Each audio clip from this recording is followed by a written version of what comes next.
beyond my control. I want to apologize for the disruption of the last few hours. The manager of the hotel, I think, wants to say a few words, although I'm not sure where he is at the moment. I've been led to believe that there was some sort of threat made to the hotel, possibly a bomb threat. And I don't know if it was linked to this conference or not. You know, I am an investigative financial journalist, first and foremost. I do routinely receive threats. Nothing like this has ever happened. But in February, my company and I were sued at state court by a resident and citizen of Russia. In March, our website was hacked, and I started to receive threatening emails from a Russian email address, an anonymous email address. The person claiming responsibility for the hack set up YouTube videos that were threatening to me and my staff, and also a website. It's not, you know, when the hotel said everybody has to be evacuated, I actually went to the management just to say, listen, I don't know why you're evacuating. You know, it could have been a gas leak, it might have been a bomb threat, but if it was some sort of bomb threat, it's not unreasonable to think that it was related to Offshore Alert, given our unpopularity at the moment with, you know, at least one person who appears to be Russian. So the sessions that were lost remain lost. I'll approach the speakers after the conference, and I'll offer them the opportunity to do a webinar, or it would be a series of webinars. We probably lost 9 or so sessions, which will be free, and we'd also record them and make them available when we make the recordings of the general conference sessions available after the event. So again, my apologies. So from 1:30 onwards, the conference is going to proceed as scheduled in the program. So the session that's going to take place in this room now is Bloomberg Billionaires Index, how it's calculated, and is it accurate?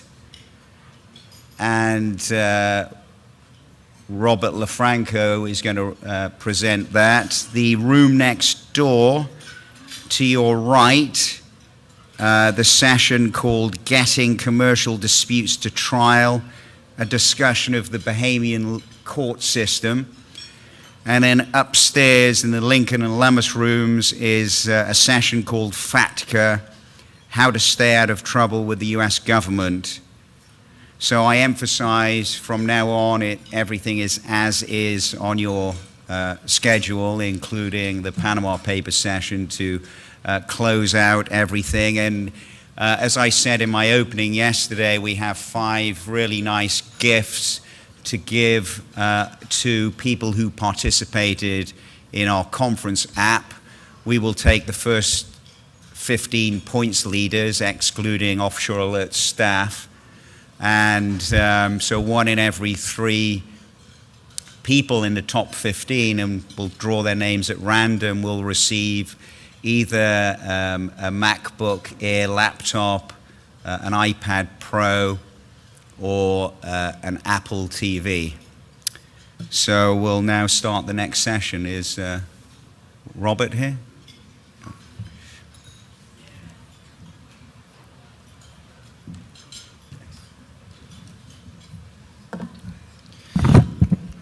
Thank you, everybody. Thank you for coming this afternoon. And thank you, David, for giving me this chance to tell you all about the Bloomberg Billionaires Index. I'll try not to bore you so much that you are secretly wishing for a fire drill to escort you back out to the beach. When David first asked me to do this, my initial thought was great. Trip to Miami, chance to talk to everybody about the adventures we get to have chasing billionaires and their money all around the world. Like when we hunted down Niraj Goel, This was a so-called algorithm billionaire from India. And we tracked him down to a Buddha-festooned airport hangar in Singapore. We were hunting for concrete proof that this fortune was actually valued at $11 billion, but every document that we turned up, the fortune seemed to evaporate. We're chronicling on an almost daily basis, Ike Batista's rise to become the richest person in Brazil, and then a year later, his explosive flame out into negative territory. Or just last month, sending a reporter to the offices of Mossack Fonseca 5 days before anyone had ever uttered the words Panama Papers, and unknowingly walking away with the first in-person report from inside the firm that would soon become a household name. That's all the good stuff that makes this better than having a real job. But then David told me what he really wanted to talk about. Now, this is a challenging audience to talk to about this topic. Most of you know much more than I do about hiding assets and the difficulty of finding them when they don't want to be found. Still, we've learned quite a bit about all this as we've done it, in part by talking to people much like yourselves. We began this effort 4 years ago with a single intent: create a better rich list. Not God's work, I know, but it is work. 4 years is a fraction of the time that most of our big competitors have been doing this. Yet in that time, we've become convinced, and hopefully the editors at Bloomberg have as well, that we're well on the way to achieving that goal. So stick with me for 30 minutes and I'll tell you why. It's a lot of detail, perhaps more than you really want, but attention to detail is kind of what we're based on, and not just by my account, by our competitors as well. So bear with me, and then when I'm done, you can feel free to grill me with all the questions that you may have about it. Ingvar Kamprad is one of the world's 10 richest people. He created IKEA in 1943 in a small farming village in southern Sweden.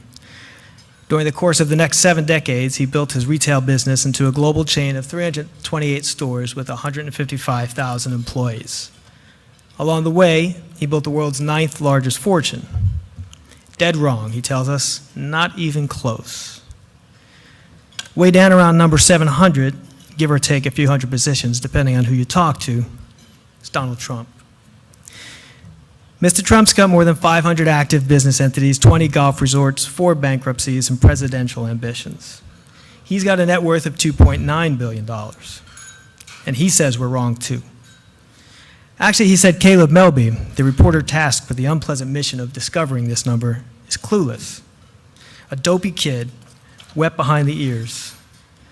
That's what he told London's Daily Mail the day after we reported our findings in July of 2015.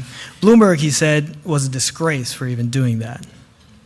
Now, there's not much in your average news cycle that links Donald Trump with Ingvar Kamprad. That I realize, and I don't think today is going to change any of that. But what does link them is that out of the more than 1,000 fortunes, personal and family fortunes that we valued, these two protested the most. And we do get a fair amount of protest doing this. Not everyone appreciates it when we poke into their personal finances. So it's a fair question to ask why an organization such as ours, one that puts such a high premium on accuracy, would get into this kind of business in the first place. And I used to ask that myself. But as we made our way from the 20 names we debuted with in March 2012 to the 400 we've ranked today, that answer became more clear.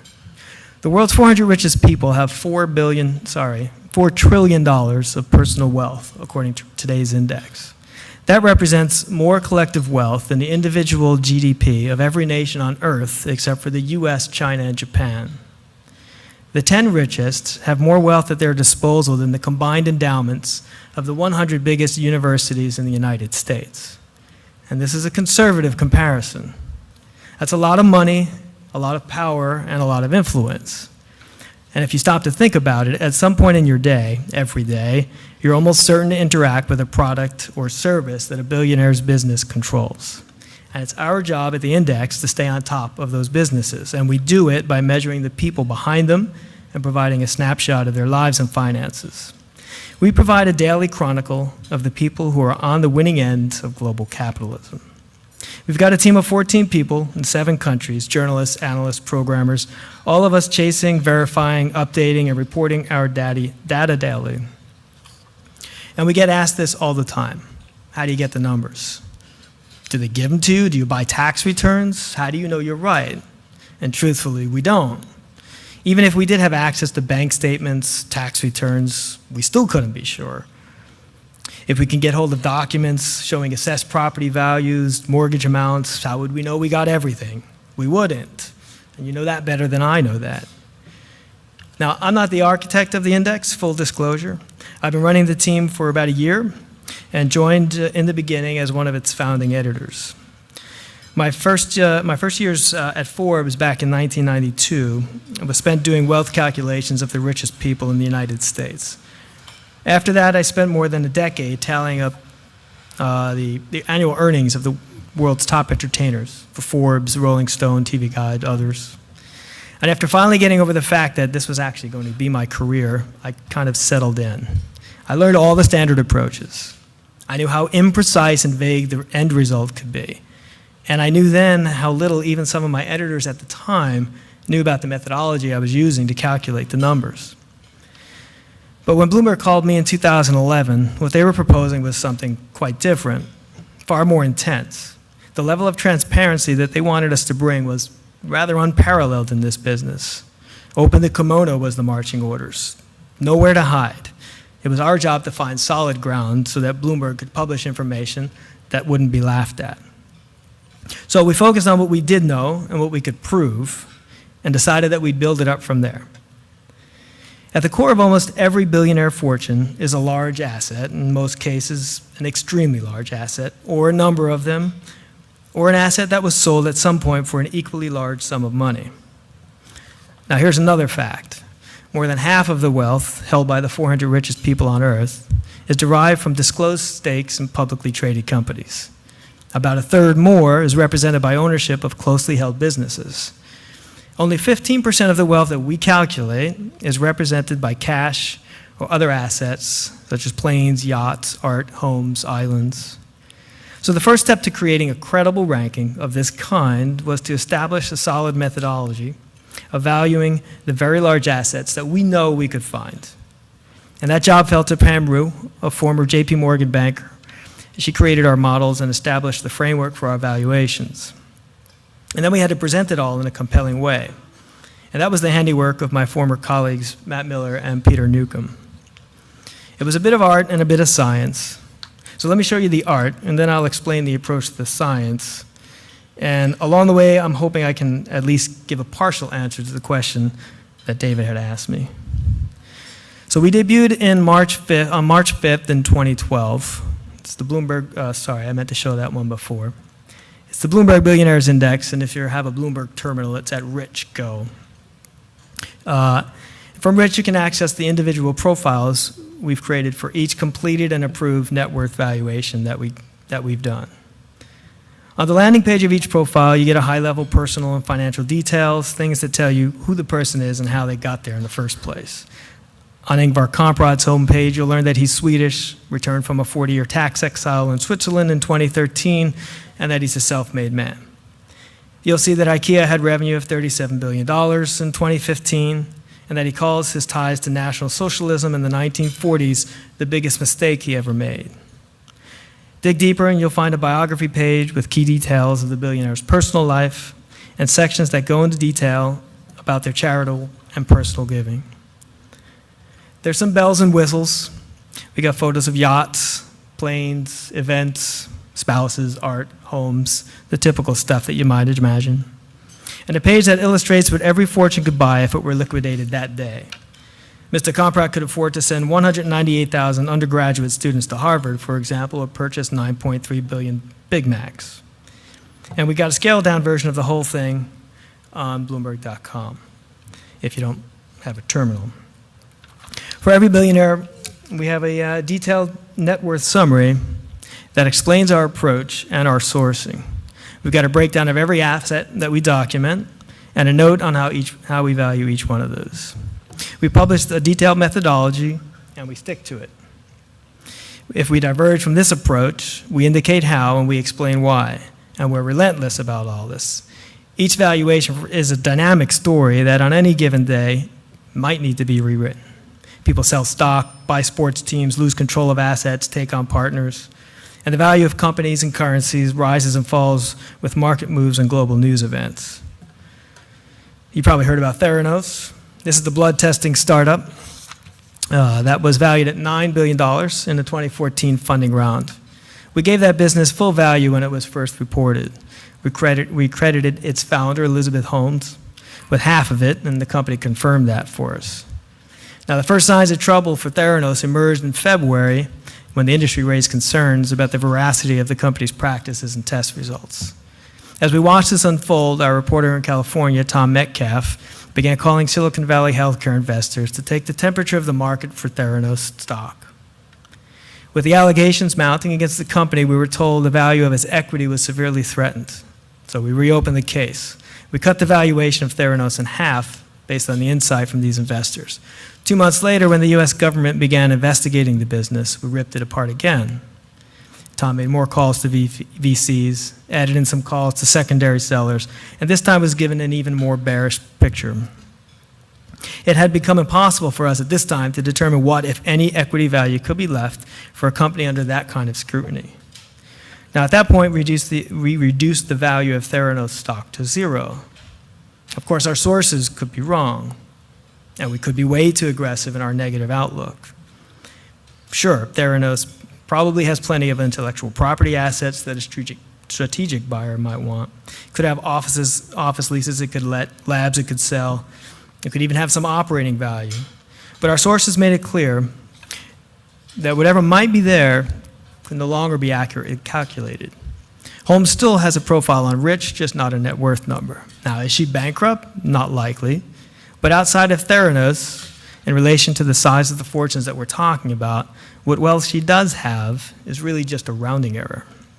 And this is the kind of thing that we explain in the bull and bear case of our profiles.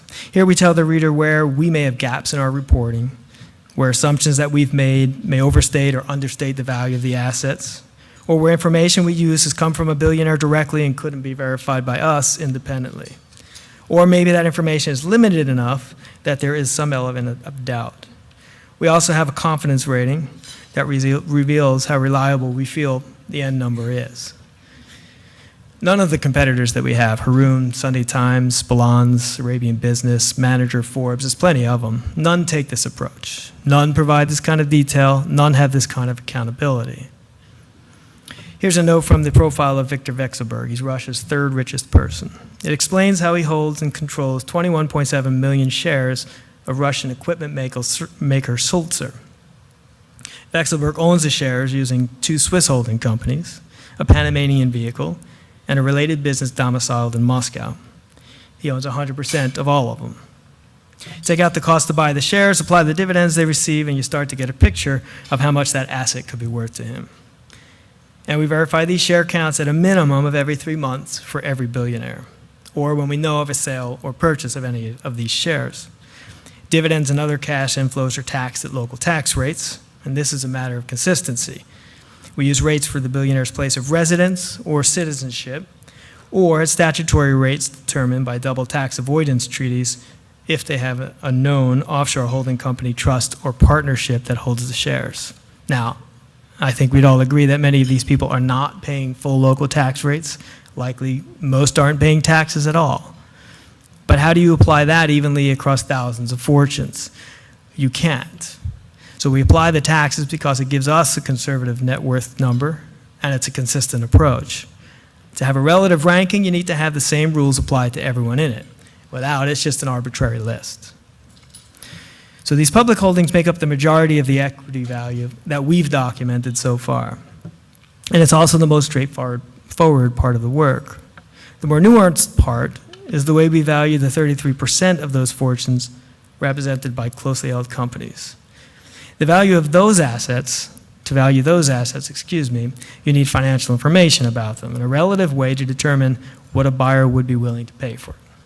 For the more opaque businesses, you often have one metric, which is revenue. Sometimes you don't even get that. So you take output, products sold, a wholesale output, you multiply by the price, and you can estimate a revenue number. Take that and you can apply, once we've compiled all of that information, we get ownership information, then we can move on to the valuation. Most often we use enterprise value, which factors in company debt, revenue, which factors in scope, and EBIT or EBITDA, perhaps net income, which captures operating performance. We put it all into our model, and we pull in live trading data from the Bloomberg terminal. From this, we can apply daily multiples of peer companies that we use that are similar to the target company, and we get a daily value. We run all of this thinking by industry analysts, competitors, rating agencies, others, anyone who might have credible insight into this business. All of it gets incorporated, and we refine our approach with new reporting regularly, about 3 months, every 3 months for most files. We also have a system of checks and balances. After a reporter calculates a value, the work goes through 2 rounds of editors. Each editor independently vets the peers, the metrics, the sourcing. In this review, we might be asking, is the asset more profitable than the peer companies? This way we'd get a premium. Is it less profitable? Is it smaller? Should we put a discount on it? Or does it operate in a country at war, or it has an unstable history of protecting property rights, or one that's rife with corruption? All of this gets entered into the model and runs in the terminal. The result, a daily dynamic potential market value generated for every listed and closely held business in the database. We do the same for cash investments and apply standard market returns unless we have evidence to the contrary. Now, could we be wrong about the approach to valuing an asset? Sure. But fortunately, we also have an excellent way to measure our success. We were low in our valuations of both Facebook and Alibaba when they were closely held companies heading towards their IPOs. But so was everyone else. We valued Remo Ruffini's fashion company Moncler at a little under $4.2 billion in late 2013. That company fetched a $4 billion market cap in its IPO in December of that year. We were 5% low on our valuation of Klaus Michael Kuhne's Hapag-Lloyd container company when it went public in November 2015. And South Africa's Crystal Visa sold his biggest asset, Pepcor, for $5.7 billion in November 2014. We had it valued at almost $5 billion. Painfully, we're also transparent on the other end. A couple of customers of the Bloomberg terminal were quick to point out that our valuation of U.S. food distributor, the second largest in the country, CS Wholesale Grocers, was pretty high when we did it in 2013. And even after adjusting at the time, because they turned out to be right, it turns out we were still a bit high. We valued the business at $4 billion in March of this year, and its owner, Rick Cohen, was credited with a net worth of $5 billion. Our mistake, the company has a 1% EBITDA margin, compared to an average of 4.2% for the peers we used. It also has $577 million in off-balance sheet debt that we didn't know about. And these details were first reported on March 7th, 2016, thanks to an S&P credit report. That was the first time we saw them. We added the new information, we lowered the value of the company, lowered his net worth, and explained the whole thing in the net worth summary. Now, of course, at every step, every asset, every holding company, every share count, every dividend, there's a chance to get something wrong. And there are also places in the world where getting it right is more difficult. Places where information about even the largest businesses is scarce or at best opaque. As a result, our list of billionaires in the Middle East is far less comprehensive than it is of the billionaires in the US. Europe has big concentrations of family wealth and a robust system of collecting financial results for closely held companies. That makes us far more confident of the ranking in Europe than of our work in Asia, where regulations vary and information is more opaque. Russian wealth concentrated into the hands of a few dozen people widely known to anyone who follows the company's financial markets. Many of the ownership agreements between these people, as multiple lawsuits have since illustrated, were never documented. Those lawsuits are a treasure trove of information, but they don't get filed very often. And when they do, they often get quickly pulled. So there we have to rely on sources, reports, leaked information. And sometimes we have to take that information and apply it to other assets that we know about. All of it a potential for error. But we hammer through all of these uncertainties with every update, every 3 months, and we attempt to whittle away the unknowns with each pass. Then there's the 15% of wealth that can really be hard to verify. Art, cash, jewels, yachts, planes, car collections, all of it a nightmare. Sometimes we can verify the individual art pieces a billionaire owns in his or her collection. Here we get appraisers to value those pieces. We try to find out when they bought it, what it would have cost at the time, do the basic math. Sometimes we get to see insurance riders, and we value an entire collection on that, minus the cost of buying it. Then the offshore element rears its head. Now, we know that many of these individuals will have offshore accounts that may be undisclosed. They could have multiple interests cloaked by trustee ownership. While we do occasionally get a glimpse into all of this, it's never with consistency. Take Russian billionaire Dmitry Rybolovlev. His divorce is played out in 6 jurisdictions around the world. It's actually quite a good read if you're in this business. It names the cyberspace companies and BVI trusts that he's established to control it all are cash, apartments, shares in companies that his wife Elena says he's trying to hide from him and his daughter, her and her daughter. We'd never know about any of these companies without this divorce complaint. But what we did know is that he collected what he did collect when he sold his primary assets, a potash producer called Uralkali and a fertilizer company called Selivnet, $7.5 billion. I sat with an economic advisor to a number of European billionaire families in Switzerland a few years back. And he regaled me with tales of the days when burly Russian men would walk into banks in Geneva, Zurich, and Vaduz with suitcases filled with cash and deposit them, no questions asked. You'll never have much luck documenting where that wealth goes, and we don't kid ourselves about that. Could we also be off about how much a billionaire may spend to operate a yacht, keep their island free of weeds and mosquitoes, or fly their friends to exotic resorts on weekends? Sure. But we focus our energies, as I said, on the 85% of the wealth that we can value with solid footing and include the smaller elements like this with as much consistency as we can. Lastly, before I get back to Kamprad and Trump, the flip side of all this is the stuff we don't publish. Last month, representatives for China's richest person told one of our reporters in Beijing that while they deal with all the wealth lists in the region, they have the most respect for Bloomberg's. Well, why is that? Of all of them, only ours didn't name Hanergy Energy's Li Hejun as China's richest person last year. Why not? We've been investigating that fortune since 2013. We never could quite figure out what it was. We were just quite skeptical about how much everybody else thought it was. To us, things just didn't add up. But that was the frothy days of China's booming equity market. I think we all remember that. And we had reason to question our skepticism every day. But we just couldn't make the numbers work. Weren't even getting close. All of those competitors have since cut their estimates to less than 1/10 the amount they had in 2015. The company is now under investigation.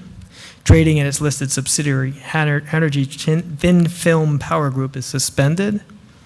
And Bloomberg's latest report on the business was published in March. And it indicated that things are far worse than perhaps we had thought it was when we started looking in 2013. Now, as you can imagine, all of this takes quite a bit of time, which is why after 4 years, our ranking has far fewer names than many that we compete against. But I don't think it's going to be that way for long. We have a good idea of the ways that most of our biggest competitors approach this task, and we'll put our approach against theirs any day. One of them likes to call their billionaire files the crown jewels. They fiercely guard any information about the methodology they use, making it into the public sphere. Editors for others have told me in confidence that they can't compete with our level of transparency, and those publications now cite us as a source that they use to produce their own annual rankings.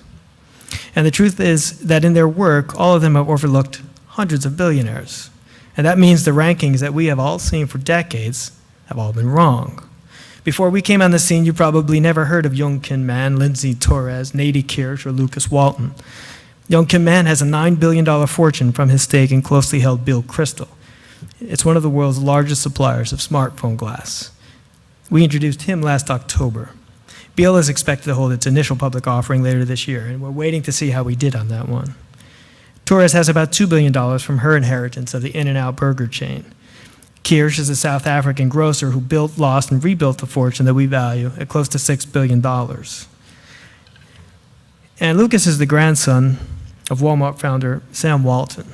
And as we disclosed, the true majority owner of the fortune that many used to attribute to his mother, Christie. For years, she was considered and reported on as the richest woman in the world. That wasn't even close. Our story about this true split of the Walmart billions was more than just a gratuitous peek into this family's private wealth. It was a spotlight on how the richest families on the planet managed to remain so.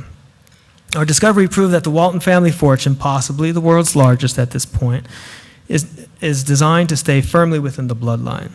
Lucas shares that blood, and his mother doesn't. We've unveiled 373 hidden billionaires since we started in March 2012. That's an average of about 100 every year. There were 149 from the Americas, 123 from Europe, Middle East, Africa, and Russia, and 101 from Asia. Most of them now appear on other lists as well. And if they don't appear now, we've seen them appear 2 years later. And our efforts have kicked some of those competitors into gear as well. So the competition is pushing us to do an even better job. So we'll find more, and they'll find more, and there'll be a lot more. And this is why we're confident that within a few years, Bloomberg will possess the most definitive database of this kind in the world, which is what we were tasked to do when we were hired 4 years ago. So let me get back to the details of our two examples. IKEA is one of those closely held companies that make it easy to do what we need to do. They publish detailed financial results every year that break the business into two parts, the operating side and the brains. IKEA Group is the operating side, the more than 300 stores globally. IKEA is the intellectual property of the business. That's the logo, the store layout, the 3% royalty each store has to pay on all of its sales. We value both separately. For IKEA Group, we use reported revenue, EBIT, and net debt. We apply that to EV/EBIT and EV sales, multiples of 5 global retailers, Target, Bed Bath & Beyond, Home Depot, Walmart, and Kingfisher. We value that business at about $38 billion.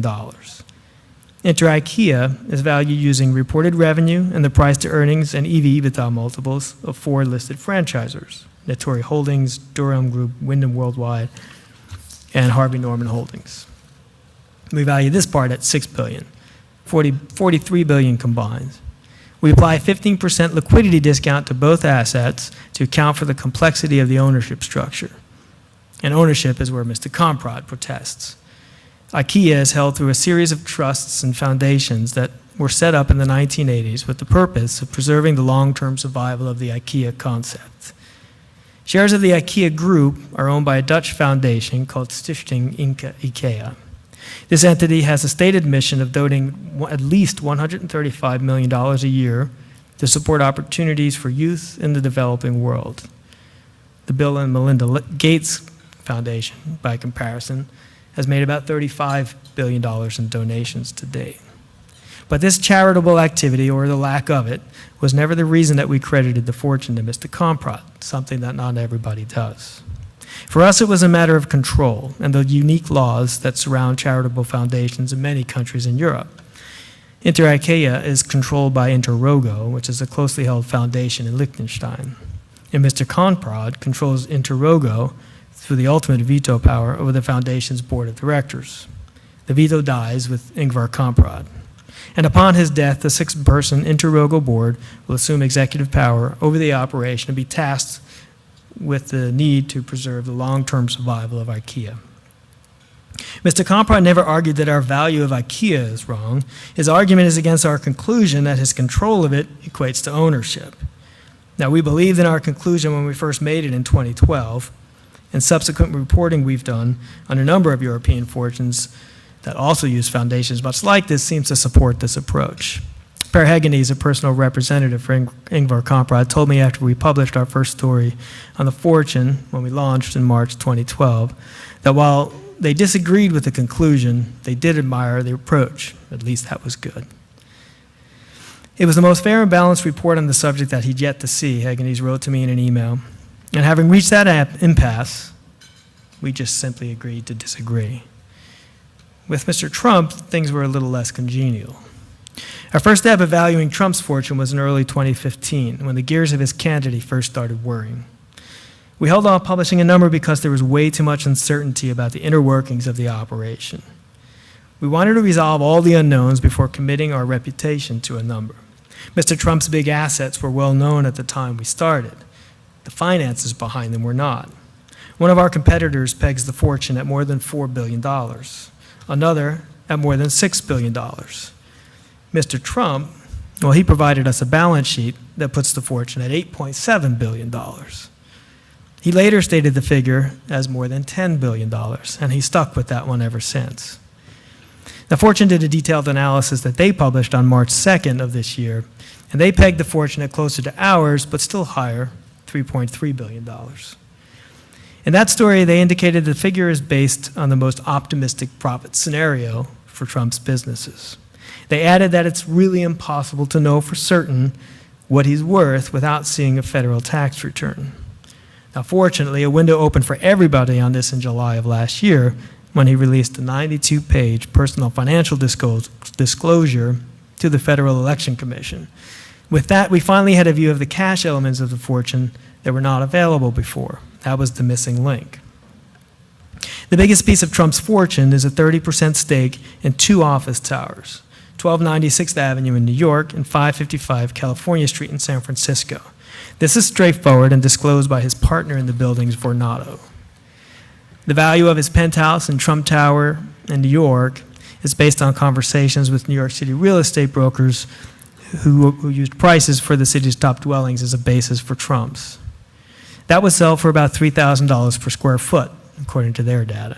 It's a pretty standard, The commercial space in the tower, Trump Tower, is valued using current income, occupancy, prevailing cap rates provided by real estate consultants CBRE, DTZ, and RCA. This is a pretty standard approach. We also use that data to calculate the value of the leaseholds he has for 40 Wall Street and 6th East 57th Street. These get discounted 10% to reflect the fact that he doesn't own the deed to the properties.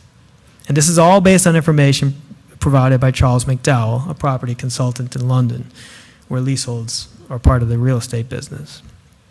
For the 20 condominiums he has yet to sell on 502 Park Avenue, we use sales data from the ACRIS database of New York City property records and recorded transactions and apply those to the footprint of the units in the building. We do a similar thing for the 20 golf resorts. We know what similar properties have sold for, and we discuss with experts how his properties compare to others that have sold. With that, we can calculate a potential gross value based on the revenue they produce. A tad generous, perhaps, since some of the operations are not profitable, as we've later learned, but we give him the benefit of the doubt there. His golf courses are considered some of the best in the business, and they are likely to get a premium if they were to be sold. But still, we needed more information on the debt that Mr. Trump carries and the cash the properties produce for him. It's the wild card with Donald Trump's fortune. And this is the piece that the election disclosure provided. Being generous again, we gave him the top value of the range he disclosed for his cash investments. Then we included the liabilities he disclosed at the full amount. Now, how do you know we caught it all, you might ask? We don't. Personal debt, we don't capture that either, if it exists, and none was reported in the FEC filing. We didn't stop there, though. We cross-referenced the mortgage debt that he disclosed in the FEC filing with the records for the properties on file with New York City. The records match. After completing the work on Trump's fortune, we identified an additional $170 million construction loan attached to a new hotel in Washington, D.C. This is like crack for a reporter. This was not in the FEC filing. We got excited. We thought we'd missed something, thought he'd missed something. This is news. We asked his camp about that, and Corey Lewandowski told Caleb that it was a line of credit that had not yet been drawn upon. Access to credit isn't debt, so we didn't count it against the valuation, but we will if he draws it down. So why the big difference between our number and his? Well, for one, we don't include the potential future value that the assets could bring. He does. That to us is speculative. It's the same reason that we avoid using discounted cash flow as a way to measure the value of assets today. It's not a very accurate representation of the value in the current market. Two, we value his golf courses, his resorts, at exactly that, as golf resorts, not the potential of turning them into open land, turning the open land that they sit on into condominiums, as has been suggested. That seems prudent since some of those properties no longer have development rights. Trump traded those away for tax breaks from local governments interested in preserving the open spaces that his golf courses possess. On the spreadsheet he provided to us in June 2015, he valued the golf courses at $2 billion. We have them at $580 million. Because of the profit struggles they have, we may actually be a shade high, but as I said, they are premium courses. He also pegged his brand and license agreements at $3.3 billion. We don't give value for that, but we do give value for the, I think it was $175 million in cash that he has sitting on the books that was collected from those royalties. Now, is there perhaps off-balance sheet debt that is undetected and not disclosed? Could he actually have more liabilities than assets? Yes, he could. The overextension that took Trump's net worth down in the 1990s, however, is widely reported. Surely it changed his approach to the way he does business and the assets that he pursues. All this gets fed into our approach as we go into the valuation. Such a high-profile bankruptcy would surely make banks and business partners do a fair amount of due diligence when entering into a deal with Trump today. He maintains close ties with a number of lenders, most notably Deutsche Bank and Ladder Capital. We have to consider all of these as clues to valuing his fortune as we do it. And there's another factor that could make Trump's net worth even lower than we calculate, and we're the lowest out there. And this has been suggested to us by some in the New York City real estate community. The potential partners who may lay claim to some of his assets or private financing deals that would increase his leverage and may not be required to be disclosed to the FEC. We've pursued this angle too, spoken to some of his partners, former partners, experts in the industry, and have found no concrete evidence, not yet at least. So we don't include it, other than to say in our bear case disclaimer that this could be so. Now, if we do uncover evidence to the contrary, you can be sure we're going to write that one. So while he's more bullish about his valuations, we stay loyal to our methodology. And Atul is going to be our word against his. And that's how we do it. Thank you. If anybody has any questions.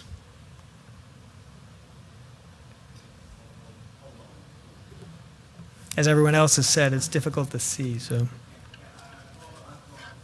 It's working? I've got a quick question. You mentioned that you came across a line of credit and Corey Lewandowski said he hadn't drawn on it? Yes. How do you know that's true? How do you don't. Right. So isn't this a problem with Trump, you know? I mean, I see many similarities between Trump and fraudsters who I routinely investigate for a living, and just the way he conducts himself is almost like a man who his behavior isn't what one would expect from somebody who is genuinely wealthy, and genuine wealth is very different from having access to money. There used to be a business person in Britain called Robert Maxwell, who had all the trappings of wealth. I believe he owned the Daily News among, I think it was the News, it could have been the Post, I think it was the News, among, you know, many other assets. And he was very similar to Trump. He was a bully, super confident, did as he pleased, and he fell off a boat, died, and it was shown that he was not fabulously wealthy at all, but was actually net insolvent and had been pilfering, among other things, funds from pension schemes belonging to employees of his. And you know, there are several indicators to me, you know, maybe they're intangible indicators that, you know, he may not only not be wealthy, you know, he may be net insolvent, but it just hasn't come out yet. He certainly could be, and if there's anyone in the room who would have concrete evidence to that effect, please, let's talk. I mean, yes, you're absolutely right, and he could very well have more liabilities and be exposed to that than his assets are worth. You know, you have to go with what you know, you have to go with what you can find out. Now, is Corey Lewandowski lying to us, and that line of credit is actually drawn down, maybe to its maximum? Could be. The bank's not going to disclose that information. According to our numbers, that would drop him from 2.9 to 2.8, so not a huge deal. But again, you know, we don't let these things sit. So every number that we put out there has a chance to be wildly wrong or mildly wrong or right. So what we need to do is continue to poke holes at it. Trump is a very difficult situation because not a lot of what he does is highly public, except for the fact that he owns these properties. But the more people you talk to, I mean, we talked to a number of very high-profile partners of his. We poked at every possible weakness we could have.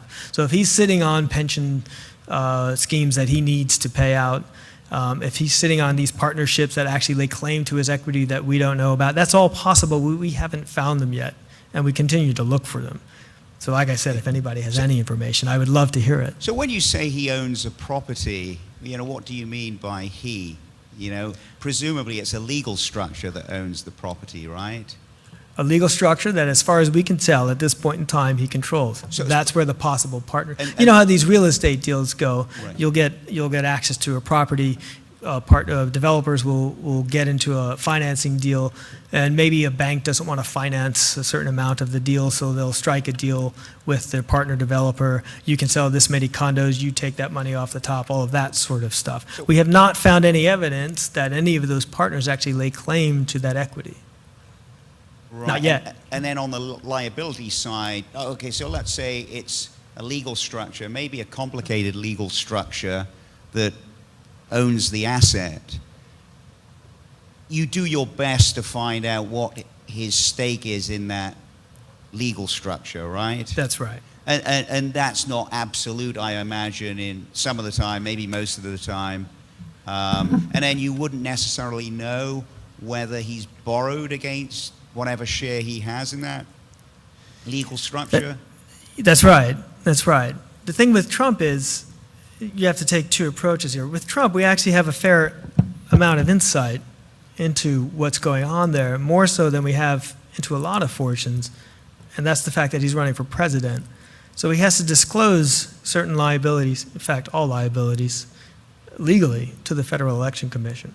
So, and it's in a range, so you have a range of, I think it's 50 million to 100 million for various categories. But you're talking about somebody so unsophisticated that he apparently thought you could just set up a university, and university wasn't a protected word, right? You just, like, for example, you can't just set up a university. You can't incorporate a company with the word bank in the title, or the word insurance in the title, or the word trust, And I believe that was the case with the word university, and yet they just set this up, which is incredibly unsophisticated. Well, we can't take a person's class sophistication or intelligence into account when we're calculating a net worth. So, you deal with the facts that you have at hand. Again, there's two scenarios there when you look at that 92-page Election Commission report. Either he's disclosing, or someone on his team is disclosing the financial information that's required, or he's lying to the federal government. We can't actually say that he's lying. We can't prove that. So we need to take at face value what's disclosed. I mean, you know how this goes. Everyone in this room is smart enough. Even if you're trying to do discovery as a lawyer, you can only deal with the facts. You may suspect something, you may think something, but you have to deal with the facts at hand. And what we're dealing with here is the facts at hand. And for Trump, we've seen no indications that he is in fact bankrupt, that partners lay claim to any of the equity that he's reported, or that's out there in the public record, reported or not. Have you come across any offshore structures associated, linked with Trump? I have not come across any actual accounts linked to Donald Trump. Again, he's got these 500 business entities. As far as we can tell, none of them are actually held offshore. He may have them, but again, we don't know. And again, now our number, the thing that we found, for example, going back to Kamprad, we had a decision we had to make when we started doing this, which is people who own shares in public companies collect hundreds of millions of dollars a year in dividends. Amancio Ortega, the second richest person in the world, for example, collects something like $600 million a year from Inditex stock, publicly documented. He puts that into real estate. So our rationale at the beginning was, well, if you have a closely held company, something like IKEA, you're probably taking dividends out of that too, but it's not disclosed. It's never said anywhere. So we don't count it because it's not disclosed. That meant Ingvar Kamprad's net worth, the net worth that we publish, is really based on the value of IKEA. And when his wife died in 2011, he reported cash assets of just $100 million. Now, were we right? Did he actually not take any money out of IKEA? Don't know. But he publicly reported to the Swedish government that that was the amount of cash that he had upon the death of his wife.